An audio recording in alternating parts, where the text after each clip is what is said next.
Welcome to Arc on Site. Here we like to take a skewed perspective at life and see if it can be viewed from a more autistic perspective.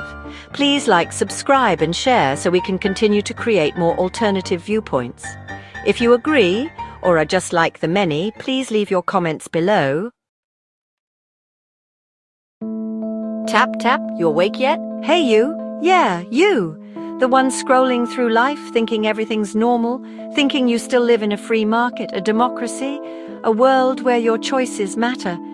Let me ask you something. When was the last time you actually made a choice that wasn't dictated by an algorithm, a corporation, or a government directive hidden in economic policy? Tap tap, you awake yet? Because something is happening right under your nose. And if you're not paying attention, by the time you do, it'll be too late to do anything about it. You're living it already. You probably think totalitarianism is something that happens in places like Russia, China, or North Korea, places where governments dictate people's lives, where dissent disappears, where wealth and power are tightly controlled by the elite. But here's the thing, it's happening here too, right now. Not through tanks in the streets, not through an iron fist, but through something even more powerful, money. Money controls what you see, where you go, what you can afford, what you're allowed to say, and even what you think. And the people who control the money, they aren't elected, they don't answer to you, and they don't give a damn about democracy. They're playing a game where you pay the price and they reap the rewards. Your new overlord. Ever heard of Davos Man? He's not a single person, he's an idea, a movement, a mindset. He's the ultra-wealthy, jet-setting corporate elite who attends the World Economic Forum in Davos every year, sipping champagne while planning your future without asking you. Davos Man doesn't believe in democracy. Davos Man doesn't care about nations, borders, or local economies. Davos Man only cares about maintaining power and profit, no matter the cost.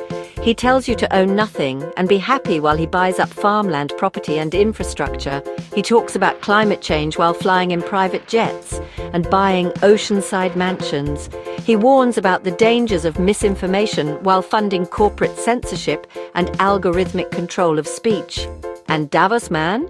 He's not working alone. The great economic heist, you've seen the signs, you just didn't connect the dots. Every so-called conspiracy theory about corporate power wasn't a theory, it was a preview. The financial crash 2008, when banks and hedge funds gambled with your money, crashed the system, then got bailed out while you paid the price. The Great Reset 2020. A coordinated push for a new economy where corporations and governments merge power. Convenient, right? COVID corporate profiteering, 2021. While small businesses were crushed, Amazon, Pfizer, and tech giants saw record profits.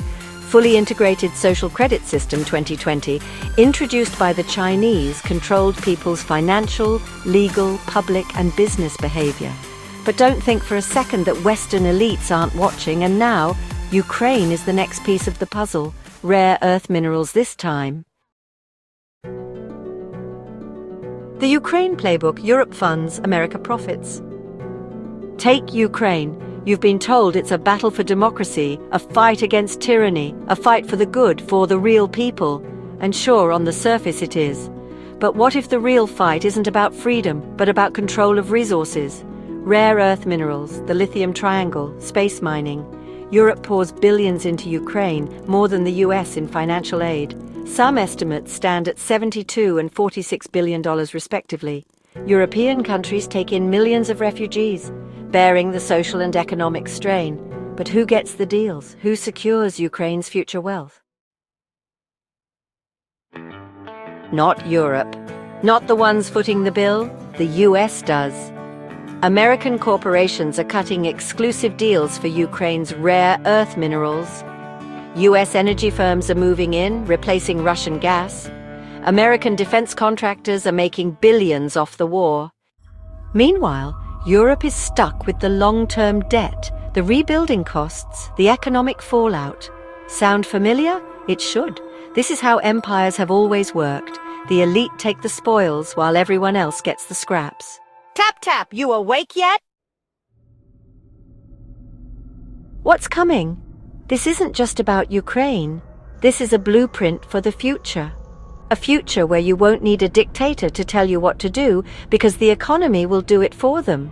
Here's what's coming. Post-war Ukraine becomes an American economic colony from 2025 to 2027. The US controls key resources while Europe foots the reconstruction bill. NATO fractures as European nations wake up to the fact that they've been played. Ukraine's economy is rebuilt not for its people but for foreign investors, and Black Sea luxury apartment investors, of course. AI and digital money will tighten the grip from 2026 to 2028. AI controls speech. You won't need a government censor because your bank account can be frozen for wrong think. Central bank digital currencies, or CBDCs, roll out, money that can be programmed, restricted or turned off if you don't comply. Corporations become your new government. What you say, where you work, how you live depends entirely on whether the system allows it. Europe's economy stagnates while the United States and China battle for control between 2027 to 2029. The EU, weighed down by war costs and inflation, becomes a weakened financial bloc. Meanwhile, China's Belt and Road Initiative expands, giving China global influence and creating a rival financial order to challenge Western dominance. Russia adapts, aligning with China and other emerging economies to build an alternative economic system outside US control. The corporate takeover of democracy is complete by 2029 to 2030. Your choices won't be banned outright, they just won't exist anymore. Governments won't need to pass laws restricting freedom. Corporations will simply make it impossible for you to function outside the system. The middle class? Gone. You'll either be ultra-wealthy or struggling to survive, or covered in black dots. And you'll be told this is all for your safety, for stability, for the greater good. Tap, tap, you awake yet? What happens if you keep sleeping? If you're waiting for some big moment, some flashing sign that tells you totalitarianism has arrived, stop. It's already here. It doesn't come with boots kicking down your door or a rifle butt to your face. It comes with corporate censorship disguised as misinformation control. Economic policies that quietly strip away your financial independence. Digital money that can be turned off with a keystroke. Wars that enrich the elite while you're left paying for them. You don't lose freedom in one dramatic moment, you give it away in small, quiet transactions. Until one day you realize there's nothing left to give. Wake up, because you still can. Right now you still have a choice. But that window is closing. You can question everything. Stop assuming governments and corporations are working for your benefit. They aren't. Reject digital money control. If you don't control your money, you don't control your life. Call out corporate-state collusion. The merger of government and business is not capitalism, it's economic totalitarianism. This is globalization through the back door under the guise of nationalist rhetoric. Support decentralization. The more power that stays in the hands of a few means the more you lose, period. Because once this system is locked in place, there is no opting out. No protests, no elections, no debates, no turning back, no last regrets. It will simply be the way things are. And if that day comes, no one will even remember what freedom felt like. Tap, tap, you awake now? Thanks for watching to this point. Every second is, well, monitored by YouTube, really, but is also greatly appreciated. Please like and subscribe for more revealing content like this, and check out my channel Awaken site and my other videos, and I look forward to seeing you in the next one.